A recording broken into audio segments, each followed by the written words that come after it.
ಅಂತ ತಿಳಿಸ್ತಾನೆ. ಅದನ್ನು ಉಚ್ಛ್ರಾಯ ಸ್ಥಿತಿ ತಲುಪ್ತದೆ. ಆವಾಗ ಎಷ್ಟರ ಮಟ್ಟಿಗೆ ಆಯುಷ್ಯದ ಪರಿಮಿತಿ ಕಡಿಮೆ ಆಗಿರ್ತದೆ ಅಂದರೆ, ಒಬ್ಬೊಬ್ಬರ ಆಯುಷ್ಯನೇ 10 ಅಥವಾ ಭಾಳ ಆದರೆ 15 ವರ್ಷ ಅಂತೆ. 20ಕ್ಕೆ ಮುಗದೇ ಹೋಯಿತು ಅಂತ ಅರ್ಥ. ಹಿರಿಯರು ಹೇಳ್ತಾರೆ, ಆವಾಗೆಲ್ಲ 5 ವರ್ಷಕ್ಕೆ ಈಗ ಮಾಡ್ಕೊಳ್ಳೋ 60 ವರ್ಷದ ಶಾಂತಿ ಮಾಡ್ಕೋತಾರಂತೆ. 10 ವರ್ಷಕ್ಕೆ 70 ವರ್ಷದ ಶಾಂತಿ ಆಗಿಬಿಡ್ತದೆ, ಮುಗೀತಲ್ಲ ಅಲ್ಲಿ. 15 ವರ್ಷಕ್ಕೆ ಇವನೇ ಇಲ್ಲ, ಅಶಾಂತಿಗೆ ಲೆಕ್ಕ ಅಂತೆ. 20 ಪರಮಾಯು ಕೀರ್ತಿತಃ, ಆಯುಷ್ಯದ ಪರಿಮಿತಿ ಕಡಿಮೆ ಆಗ್ತಾ ಬರ್ತದೆ ಅಂತ ಹೇಳ್ತಾರೆ. ಇದೆಲ್ಲ ಸ್ಥಿತಿ. ಒಂದು ಎತ್ತು ನಿಂತಿದ್ರೆ 1 ಕೋಡಿನ ಮೇಲೆ ಮಳೆ ನೀರು ಬಿದ್ದರೆ ಇನ್ನೊಂದು ಕೋಡಿನ ಮೇಲೆ ನೀರು ಬೀಳದಂತಾಗಿರ್ತದಂತೆ. ಇಂಥವೆಲ್ಲ ಸ್ಥಿತಿ ಬರಲಿಕ್ಕಿದೆ ಅಂತಾರೆ. ಕಲಿಯುಗದ ಪ್ರಭಾವ ಹಾಗೆ ಬೆಳೀತದೆ, ಕಲಿಯ ಪ್ರಭಾವ. ಆದರೆ ಈಗ ಕೃಷ್ಣ ಅವತಾರ ಮಾಡಿ 5,000 ವರ್ಷ ಕಳೆದು ಹೋದದ್ದಕ್ಕೆ ಅವನ ಪ್ರಭಾವ ಇದೆ ಅಂತ ಅರ್ಥ. ಅದಕ್ಕಿನ್ನೂ ನಾವು ಒಂದಿಷ್ಟು ದೇವರ ಧರ್ಮ ಪುರಾಣ, ಆ ದೇವರ ಕಥೆ ಸ್ಮರಣೆ ಮಾಡಿಕೊಂಡಿದ್ದೇವೆ. ಅಂಥ ಕಲಿಯುಗ ಉಚ್ಛ್ರಾಯ ಸ್ಥಿತಿ ಹೋದಾಗ ಶಂಬಲ ಗ್ರಾಮದಲ್ಲಿ ವಿಷ್ಣು ಶರ್ಮ ಅಂತ ವಿಷ್ಣು ಯಶಸ್ಸಿನ ಮನೆಯಲ್ಲಿ ವಿಷ್ಣು ಕಲ್ಕಿಯಾಗಿ ಅವತಾರ ಮಾಡಿ ಒಂದು ದೊಡ್ಡ ಕುದುರೆಯ ಮೇಲೆ ಏರಿ ಕೈಯಲ್ಲಿ ಹಿಡಿದ ಆಯುಧಗಳಿಂದ ಎಲ್ಲ ದುರ್ಜನರನ್ನು ಶಿರಚ್ಛೇದ ಮಾಡ್ತಾ ಬರ್ತಾನಂತೆ. ಪುನಃ ಧರ್ಮದ ಸ್ಥಾಪನೆ ಮಾಡ್ತಾನೆ. ಅದು ಕಲಿಯುಗದ ಸಂಧಿಕಾಲ ಅಂತ ಹೇಳ್ತದೆ. ಹೀಗೆ ಮತ್ಸ್ಯದಿಂದ ಆರಂಭ ಮಾಡಿ ಕಲ್ಕಿಯ ಅವತಾರದವರೆಗೂ 10 ಭಗವಂತನ ಅವತಾರದ ಸ್ಮರಣೆ ಯಾವಾಗಲೂ ನಡಿಬೇಕು ಅಂತ ಅದರ ಸ್ಮರಣೆಯನ್ನು ಮಾಡಿಸ್ತದೆ ಭಾಗವತ. ಇಷ್ಟಾದ ಮೇಲೆ 12ನೇ ಸ್ಕಂದದಲ್ಲಿ ಪರೀಕ್ಷಿತ್ ರಾಜನಿಗೆ ಇಷ್ಟು ವಿವರಣೆ ಕೊಟ್ಟ ಶುಕಮುನಿಗಳಂತಾರೆ, ಹೇಳಿದ್ದೇನೆ ದೇವರ ಮಹಿಮೆಯನ್ನು, ಹೇಳಿದ್ದೇನೆ ಧರ್ಮದ ವಿಶೇಷತೆಯನ್ನು, ಭಾಗವತ ಧರ್ಮಗಳನ್ನು, ಭಗವದ್ಭಕ್ತರ ಮಹಿಮೆಯನ್ನು, ನಿನ್ನ ಸಂಶಯಗಳಿಗೆ ಪ್ರಶ್ನೆಗಳಿಗೆ ಉತ್ತರಿಸಿದ್ದೇನೆ. ಇನ್ನೂ ಏನಾದರೂ ಪ್ರಶ್ನೆಗಳಿದ್ದರೆ ಕೇಳು ಅಂತಂತಾರೆ. ಆಗ ಪರೀಕ್ಷಿತ್ ರಾಜ, ಧನ್ಯೋಸ್ಮಿ ಕೃತಕೃತ್ಯೋಸ್ಮಿ ಭವತಾ ಕರುಣಾತ್ಮನ, ನಾನು ಧನ್ಯನಾದೆ, ಕೃತಕೃತ್ಯನಾದೆ, ನಿಮ್ಮಂಥ ಕರುಣಾಸಾಗರರಿಂದ ಭಗವಂತನ ಕಥೆಯನ್ನು ಶ್ರವಣ ಮಾಡಿ ಅಂತ ಹೇಳಿ, ನಾನಿನ್ನ ಸಾವಿಗೆ ಮೃತ್ಯುವಿಗೆ ಹೆದರಲ್ಲ, ಯೋಗದಿಂದ ದೇಹ ಬಿಡ್ತೇನೆ ಅಂತ ಹೇಳಿ ಯೋಗದಿಂದಲೇ ದೇಹ ಬಿಟ್ಟನಂತೆ ಪರೀಕ್ಷಿತ್ ರಾಜ. ಭಗವಂತನನ್ನು ಧ್ಯಾನ ಮಾಡ್ತಾ ಯೋಗದಿಂದ ದೇಹ ಬಿಡ್ತೇನೆ ಅಂತಂದಿದ್ದಾನೆ. ಅದಕ್ಕೆ ತಕ್ಕಂತೆ ಆತ ವಿರಾಟ್ ರೂಪವನ್ನು ಧ್ಯಾನ ಮಾಡಲಿಕ್ಕೆ ಪ್ರಾರಂಭ ಮಾಡಿದ. ಧನ್ಯನಾದೆ ಅಂತ ಅವರಿಗೆ ನಮಸ್ಕಾರಗಳನ್ನು ಸಲ್ಲಿಸಿ ಧನ್ಯವಾದ ಸಲ್ಲಿಸಿದ. ಮುಂದಾದ ಕಥೆಯನ್ನೆಲ್ಲ ಸೂತರಲ್ಲಿ ನಿಂತುಕೊಂಡು ನೋಡಿದ್ರಂತೆ ಏನಾಗ್ತದೆ ಈಗ ಅಂತ. ಸೂತ ಪುರಾಣಿಕರು ನಿಂತಿದ್ದಾರೆ. ತಕ್ಷಕ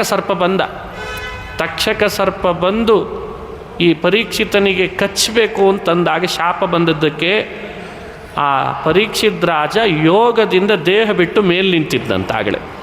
ಭೇಜೇ ಖಗೇಂದ್ರ ಧ್ವಜ ಪಾದ ಮೂಲಂ, ಭಗವಂತನ ಪಾದಮೂಲವನ್ನು ಆತ ಸೇರಿಯಾಗಿದೆ.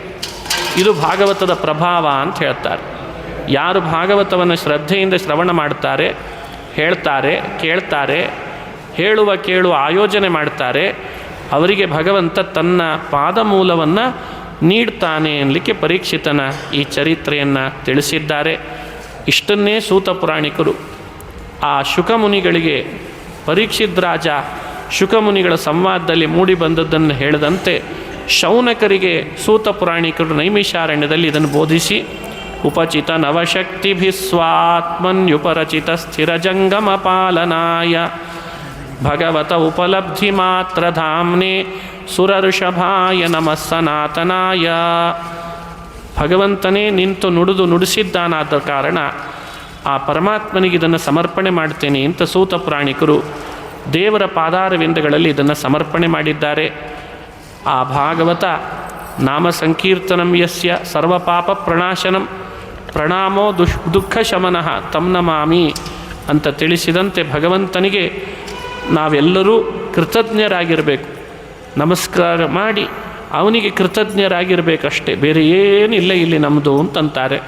ಅಂಥ ಶ್ರೀಮದ್ ಭಾಗವತದ 12 ಸ್ಕಂಧಗಳ ಈ ಪ್ರವಚನವನ್ನು ಅಷ್ಟು ಸರಿಯಾಗಿ ಭಗವಂತನ ಪ್ರಸಾದ ಬಂದಿದೆ ಅಂದರೆ ಇದು ಪರಮಾತ್ಮ ಪ್ರೀತನಾಗಿದ್ದಾನೆ ಅಂತ ಸೂಚನೆ. 12 ಸ್ಕಂದ ಭಾಗವತದ ಸಂಕ್ಷಿಪ್ತವಾದ ಪ್ರವಚನವನ್ನು 7 ದಿನಗಳ ಕಾಲ ನಡೆಸಿದ್ದಿದೆ. ಇದು ಗುರುಗಳಾದ ಶ್ರೀ ಸುವಿದ್ಯೇಂದ್ರ ತೀರ್ಥ ಶ್ರೀಪಾದಂಗಳವರ ಬಾಳ್ಗಾರಾಚಾರ್ಯರ ನನ್ನ ಮೇಲೆ ಮಾಡಿದ ಅನುಗ್ರಹ. ಹಾಗಾಗಿ ಅವರಿಬ್ಬರ ಚರಣಾರವಿಂದಗಳಲ್ಲಿ ಭಕ್ತಿಪೂರ್ವಕವಾಗಿ ನಮಸ್ಕರಿಸಿ ಗುರುಸ್ಮರಣೆಯನ್ನು ಮಾಡ್ತಾ 7 ದಿನಗಳ ಭಾಗವತ ಆಯೋಜನೆ ಆದದ್ದು 12 ವರ್ಷ. 12 ವರ್ಷ ಅಂದರೆ ಒಂದು ಪಟ್ಟ ಅಂತ ನಾವು ಹೇಳ್ತಿರ್ತೀವಿ. 12 ವರ್ಷಕ್ಕೆ ಸರಿಯಾಗಿ ಭಾಗವತದ ಆಯೋಜನೆ ತಿರುಮಲದಲ್ಲಿ ಆಗಿದೆ. ನಮ್ಮ ಉದ್ಧವ ಭಾಗವತದ ಸಮಿತಿ ಇಷ್ಟೂ ಜನ ಎಲ್ಲ ಭಗವದ್ಭಕ್ತರು ಈ ಬಾರಿ ತಿರುಮಲದಲ್ಲಿ ನಡೆದಿದೆ. ತಿರುಮಲದ ಕ್ಷೇತ್ರದ ಮಹಿಮೆ ಸಾಕಷ್ಟು, ಭೂವೈಕುಂಠನೇ ಇದು. ಇಲ್ಲಿ ಭಾಗವತ ಕೇಳುವ ಹೇಳುವ ಆಯೋಜನೆ ಮಾಡಿದ್ದು ಇದು ಭಗವಂತನಿಗೆ ಪ್ರೀತಿಯಾಗಿದೆ. ಆದ್ದರಿಂದಲೇ ಇಷ್ಟು ನಿರ್ವಿಘ್ನವಾಗಿ ಭಾಗವತ ನಡೆದಿದೆ ಅಂತ ನಾವು ಭಾವಿಸ್ತೇವೆ. ಇಂಥ ಭಾಗವತ ಪ್ರವಚನಕ್ಕೆ ಮಂತ್ರಾಲಯ ಮಠದ ಪ್ರಸ್ತುತ ಪೀಠಾಧಿಪತಿಗಳು ಶ್ರೀ ಸುಬುಧೇಂದ್ರ ತೀರ್ಥ ಶ್ರೀಪಾದಂಗಳವರು ಅತಿ ಹೆಚ್ಚು ಪರಿಚಯ ಇದ್ದದ್ರಿಂದ ನಮ್ಮ ಪ್ರಾಣೇಶರಾಯರಿಗೆ ಅವಶ್ಯ ಮಾಡಿರಿ, ನಾನು ಅದಕ್ಕೆ ಅನುಮತಿ ಕೊಟ್ಟಿದ್ದೇನೆ, ಆದೇಶ ಮಾಡಿದ್ದೇನೆ, ಅದಕ್ಕೆ ಬೇಕಾಗುವ ವೆಚ್ಚವೂ ಕೂಡ ಮಠದಲ್ಲಿ ಮಾಡಲಾಗ್ತದೆ ಅಂತ ಅಷ್ಟು ನಮ್ಮ ಮೇಲೆ, ನಮ್ಮ ಪ್ರಾಣೇಶರಾಯರ ಮೇಲೆ ಮತ್ತು ಉದ್ಧವ ಎಲ್ಲ ಭಗವದ್ಗೀತೆಯ ಮೇಲೆ ಭಗವಂತ ಅನುಗ್ರಹ ಮಾಡ್ತಾ ಇದ್ದಾನೆ. ಅದು ಗುರುಗಳ ವಿಶೇಷ ಕಾರುಣ್ಯ. ಪೀಠಾಧಿಪತಿಗಳಾದ ಸುಬುಧೇಂದ್ರ ತೀರ್ಥ ಶ್ರೀಪಾದಂಗಳವರ ಆ ಅನುಗ್ರಹ, ಅವರು ನಮಗಿಲ್ಲಿ ಮಾಡಿಕೊಟ್ಟಂತಹ ಎಲ್ಲ ವ್ಯವಸ್ಥೆ, ಅದರ ಹಿಂದೆ ಅವರನ್ನು ನಾವು ಸ್ಮರಣೆ ಮಾಡಬೇಕು. ವಿಶೇಷವಾಗಿ ಅವರಿಗೆ ಭಕ್ತಿಪೂರ್ವಕ ನಮಸ್ಕಾರಗಳನ್ನು ಸಲ್ಲಿಸಿ, ಈ ಕಾರ್ಯಕ್ರಮದ ಹಿಂದೆ ಶಾಖಾ ಮಠ, ಇಲ್ಲಿ ನಾವು ಏನಾದರೂ ಕಾರ್ಯ ಮಾಡಬೇಕಾದ್ರೆ ಇಲ್ಲಿ ವ್ಯವಸ್ಥಾಪಕರು ಬೇಕು. ಹಾಗಾಗಿ ಇಲ್ಲಿ ವ್ಯವಸ್ಥಾಪಕರಾದ ನಮ್ಮ ಅನಿಲ್ ಆಚಾರ್ಯರು, ಅವರಿಗೂ ಕೂಡ ಮಂತ್ರಾಲಯ ಗುರು ಸಾರ್ವಭೌಮರ ಭಾಗವತ ಪ್ರತಿಪಾದ್ಯ ಕೃಷ್ಣನ ಅನುಗ್ರಹವಾಗಲಿ ಅಂತ ಈ ಸಂದರ್ಭದಲ್ಲಿ ಧನ್ಯವಾದ ಹಾಗೂ ದೇವರ ಅನುಗ್ರಹ ಆಗಲಿ ಅಂತ ಕೋರ್ತಾ ಇದ್ದೇನೆ. ಶ್ರೀಮದ್ ಭಾಗವತ ಪ್ರವಚನದ ಒಂದು ಆಯೋಜನೆ 60 ಜನ ಸೇರಿ ಒಂದು ಕಡೆ ನಡೆಸಬೇಕಾದ್ರೆ ಒಬ್ಬರಿಬ್ಬರ ಸಹಕಾರ ಸಾಲದು. ಅದಕ್ಕೊಬ್ಬ ಒಳ್ಳೆ ಅಡಿಗೆಯವರು ಬೇಕು, ಪುರೋಹಿತರು ಬೇಕು, ತೀರ್ಥ ಕೊಡೋರು ಬೇಕು, ಬಡಿಸೋರು ಬೇಕು, ಬಡಿಸಿದ್ದಲ್ಲ ಊಟ ಮಾಡಿದ ಮೇಲೆ ಎಲೆ ತೆಗೆಯೋರು ಬೇಕು. ಇದು ನಮ್ಮ ಸ್ಥಿತಿ. ಅವ್ರು ಹೇಳಿದ್ರು ನಾವೆಲ್ಲ 70+ ಇದ್ದೇವೆ ಅಂತಂದಿದ್ರು. ಇಷ್ಟೆಲ್ಲರ ಸಹಕಾರ ಇಲ್ಲದೆ ಏನು ಕಾರ್ಯಕ್ರಮ ಆಗಲಿಕ್ಕೆ ಸಾಧ್ಯ?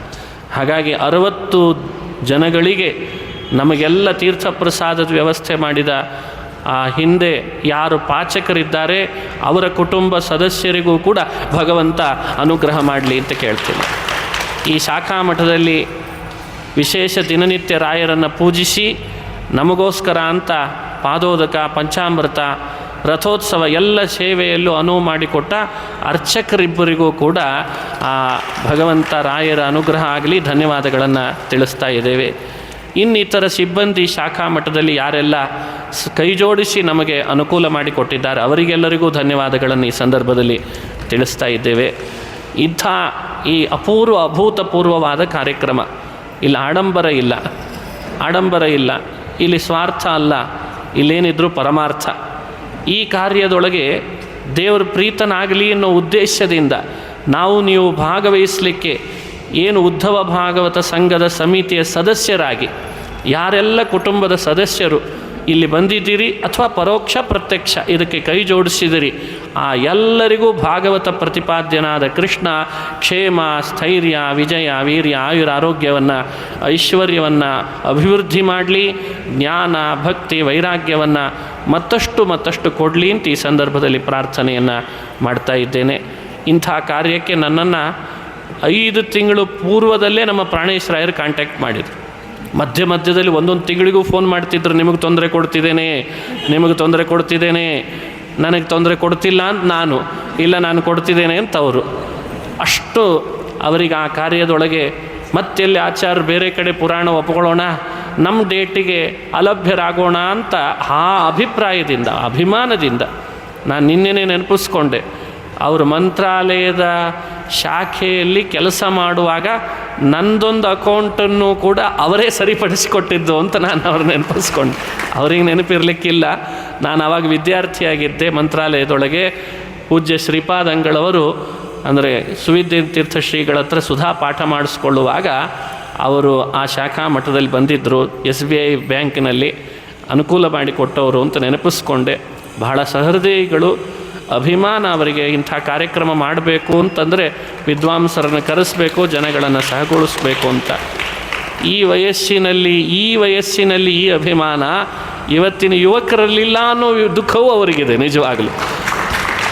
ಇದು ಮುಂದೆ ಬೆಳೆಸಬೇಕು, ಉಳಿಸ್ಬೇಕು, ಯುವಕರು ಬರಬೇಕು. ನಾನು ಅದಕ್ಕೆ ಹೇಳ್ತಿರ್ತೀನಿ ಪ್ರವಚನ ಮಾಡಿದಾಗ, ಎಲ್ಲೆಲ್ಲಿ ಪ್ರವಚನಕ್ಕೆ ಹೋಗ್ತದೆ ಇತ್ತೀಚೆಗೆ ಪ್ರವಚನ ಮಾಡೋರು ಯುವಕರಾಗಿದ್ದಾರೆ ಈಗ. ಅಲ್ಲಲ್ಲಿ ಇವತ್ತು ಸಮಾಜದೊಳಗೆ ಹಾಗಾಗಿದೆ. ಪ್ರವಚನ ಮಾಡೋರು ಯುವಕರಾಗಿದ್ದಾರೆ, ಆದರೆ ಪ್ರವಚನ ಕೇಳೋರೆಲ್ಲ 60-70 ಇದ್ದಾರೆ. ಅಲ್ಲಿಗೆ ಯಾವ ಯುವಕ ಯುವತಿಯರು ಬರೋದು ಕಡಿಮೆ ಆಗಿಬಿಟ್ಟಿದೆ. ಅದರ ವಿಪರಿಣಾಮ ಏನು ಅಂದರೆ, ದುಷ್ಪರಿಣಾಮ ಏನಾಗ್ತದೆ, ಈ ಒಂದು ಪರಂಪರೆ ಮುಂದುವರಿಸ್ಕೊಂಡು ಹೋಗೋದೇ ಕಠಿಣ ಆಗಿಬಿಡ್ತದೆ. ಇದು ನಾವು ಯೋಚನೆ ಮಾಡಬೇಕು ಗಂಭೀರವಾಗಿ.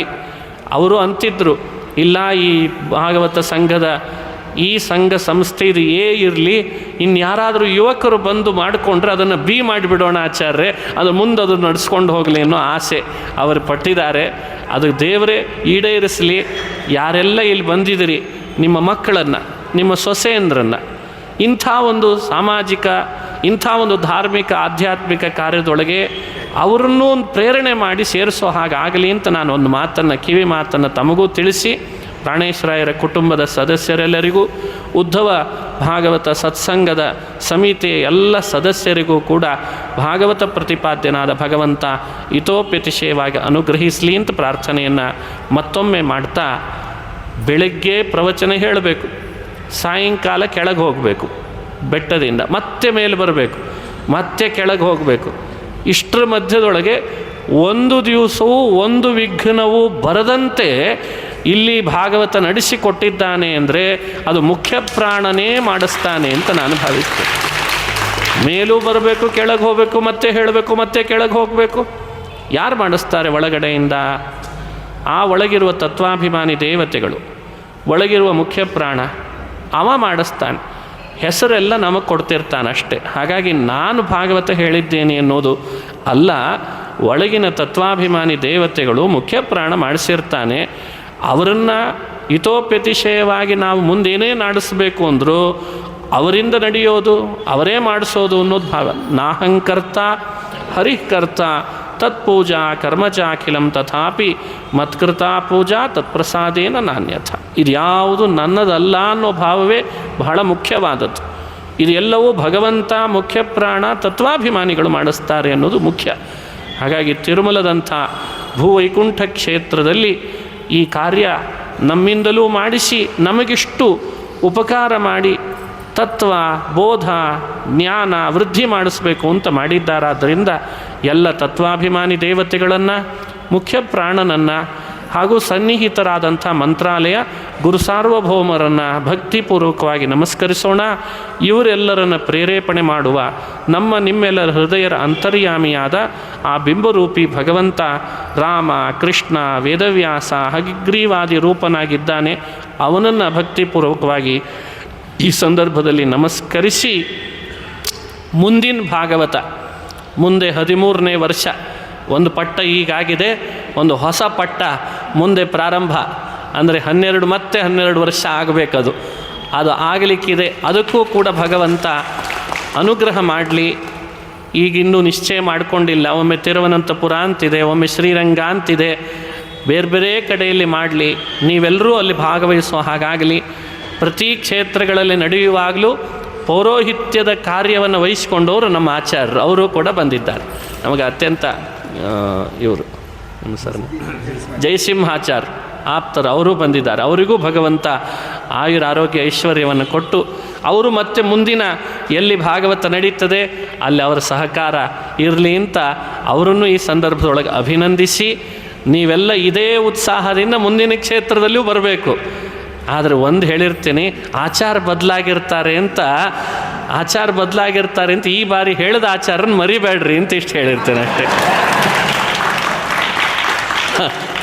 ಪ್ರತಿ ವರ್ಷ ಭಾಗವತ ಮಾಡಿಸ್ರಿ, ಪ್ರತಿಯೊಬ್ಬ ವಿದ್ವಾಂಸರೂ ಬರಲಿ, ಹೊಸ ರೀತಿಯಾಗಿ ಪುರಾಣಗಳು ನಡೀಲಿ.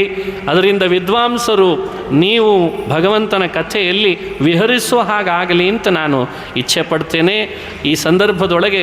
ಯಾಕಂದರೆ ಹೊಸ ವಿದ್ವಾಂಸರು ಬಂದ ಹಾಗೆ ಹಳೆ ವಿದ್ವಾಂಸರನ್ನು ಮರಿತಿರ್ತೇವೆ, ಅದು ನೀವು ಮಾಡೋದು ಬೇಡ ಅಂತ ನಿಮಗೆ ನೆನಪಿನಲ್ಲಿರಲಿ ಅಂತ ತಿಳಿಸಿ ಈ ಸಂದರ್ಭದ ಈ ಭಾಗವತ ವಾಕ್ಕುಸುಮಗಳನ್ನು ಅದೇ ವಿಧವಾಗಿ ಉಡುಪಿ ಒಳಗೆ ಬ್ರಹ್ಮಣಾಚಾರ್ಯ ಬಂದಿದ್ರು, ನಿನ್ನೆ ಕುರುಕ್ಷೇತ್ರಕ್ಕೆ ಹೇಳಿದ ಪವಮಾನ. ಖಂಡಿತ ಖಂಡಿತ ಖಂಡಿತ ಖಂಡಿತ ಖಂಡಿತ ಎಲ್ಲ ಅನೇಕ ವಿದ್ವಾಂಸರ ಒಂದು ಭಾಗವತದ ಗಂಗೆನೇ ಹರಿಯೋ ಹಾಗೆ ಆಗಿದೆ. ಇದೊಂದು ಪವಿತ್ರವಾದ ಕಾರ್ಯ ಅಂತ ಈ ಸಂದರ್ಭದಲ್ಲಿ ಎಲ್ಲ ವಿದ್ವಾಂಸರನ್ನು ನಾವು ಗೌರವಿಸಿ ಭಕ್ತಿಪೂರ್ವಕವಾಗಿ, ಹಿಂದೆ ಯಾರೆಲ್ಲ ವಿದ್ವಾಂಸರು ಪ್ರವಚನ ನಡೆಸಿಕೊಟ್ಟಿದ್ದಾರೆ, ಯತಿಗಳಾಗಿ ನಮ್ಮ ಗುರುಗಳು ನಡೆಸಿದ್ದಾರೆ, ಅವರೆಲ್ಲರನ್ನೂ ಈ ಸಂದರ್ಭದೊಳಗೆ ಸ್ಮರಿಸಿ ಅವರನ್ನು ನಮಸ್ಕರಿಸೋಣ ಅಂತ ಹೇಳ್ತಾ ಈ ಭಾಗವತದ ಜ್ಞಾನ ಯಜ್ಞ ಇಲ್ಲಿಗೆ ಮುಕ್ತಾಯ ಮಾಡ್ತಾ ಇದ್ದೇನೆ. ಇನ್ನು ಮುಂದೆ ಅವಭೃತ ಸ್ನಾನಕ್ಕೆ ಪೂರ್ವದಲ್ಲಿ ವೇದವ್ಯಾಸರಿಗೆ, ಭಾಗವತದ ಆಚಾರ್ಯರಾದ ಶುಕಮುನಿಗಳಿಗೆ ಮೊದಲು ಇಲ್ಲಿ ಮಂಗಳಾರತಿ, ಮಹಾಮಂಗಳಾರತಿ, ನೈವೇದ್ಯ ಸಮರ್ಪಣೆ ಪೂಜೆಯನ್ನು ಮುಗಿಸೋಣ. ಅದರ ನಂತರ ಮುಗಿಸೋಣ ಅಂತ ಹೇಳ್ತಾ 2 ವಾಕ್ಕುಸುಮಗಳನ್ನು ಅಸ್ಮದ್ಗುರು ಅಂತರ್ಗತ ತತ್ವಾಭಿಮಾನಿ ದೇವತಾ ಪ್ರೇರೇಪಕ ಹನುಮದ್ಭೀಮ ಮಧ್ವಾಂತರ್ಗತ ರಾಮಕೃಷ್ಣಾರ್ ಆತ್ಮಕ ಲಕ್ಷ್ಮೀ ಹಯಗ್ರೀವಾತ್ಮಕ ಬಿಂಬರೂಪಿ ಭಗವಂತನ ಪಾದಗಳಲ್ಲಿ ಅರ್ಪಿಸ್ತೇನೆ.